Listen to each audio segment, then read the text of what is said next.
নমস্কার বন্ধুরা, আজ আমি ঘরে থাকা উপকরণ দিয়ে আর শুধুমাত্র ময়দা দিয়ে সুন্দর একটা রেসিপি বানিয়ে দেখাবো ঝটপট করে। ভিডিওটি স্কিপ না করে সম্পূর্ণ দেখতে থাকুন। রেসিপিটার জন্য এখানে আমি পরিমাণ মতো ময়দা নিয়েছি। আপনারা আপনাদের পরিমাণ মতো এখানে ময়দা অ্যাড করে নেবেন।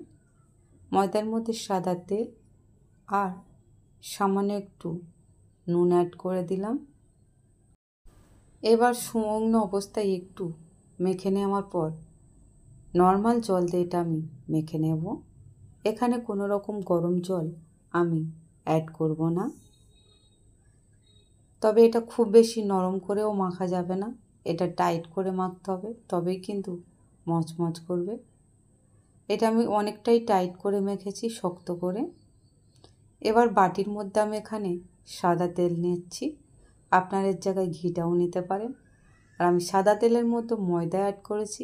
আপনারা ঘি যদি নেন তাহলে কর্নফ্লাওয়ারটা অ্যাড করতে পারেন, বা সাদা তেলের মধ্যেও কর্নফ্লাওয়ারটা অ্যাড করতে পারেন। যেহেতু আমি ঘরে থাকা উপকরণ দিয়ে দেখাবো, তাই সাদা তেল আর ময়দা দিয়ে একটা ব্যাটার বানিয়ে নিচ্ছি। এটা সাইডে রেখে দেওয়ার পর এখানে আমি লেচি কেটে নিচ্ছি, আর চাটুতে সামান্য ময়দা দিয়ে এটা আমি খুব পাতলা করে রুটিটা বেলে নিয়েছি। এখানে আমি 5টি রুটি বেলেছি। প্রথমে একটা রুটি নিয়ে নিলাম, আর যে ময়দার ব্যাটারটা করেছি সেটা এখানে অ্যাড করে দিলাম, দিয়ে চারিপাশটা লাগিয়ে নেব।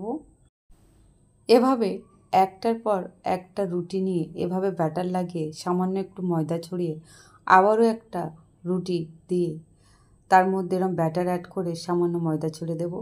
এবার এদিক থেকে এক ভাঁজ করে নিয়ে আবারও একটু লাগিয়ে দিলাম সাদা তেলের ময়দার ব্যাটার।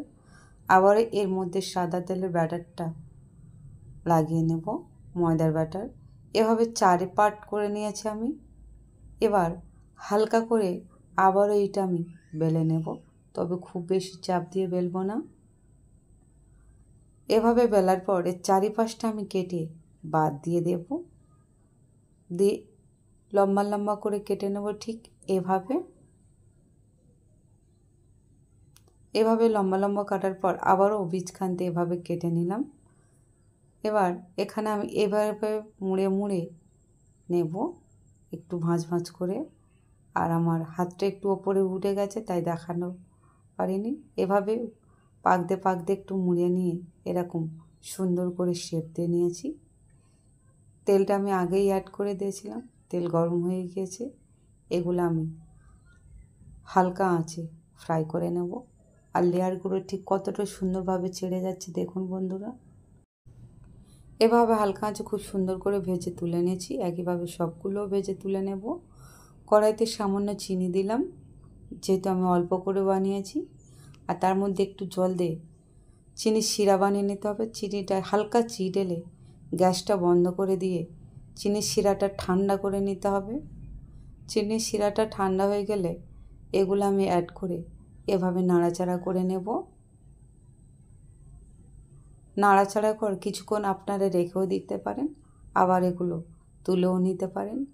আমি এটা তুলে নেব, আর এখান থেকে একটা ভেঙে দেখাচ্ছি ঠিক কতটা সুন্দর খাস্তা হয়েছে দেখুন বন্ধুরা।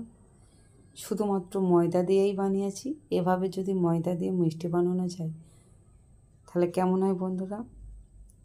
আমার ময়দা দিয়ে ঝটফট খাস্তা মিষ্টি রেডি।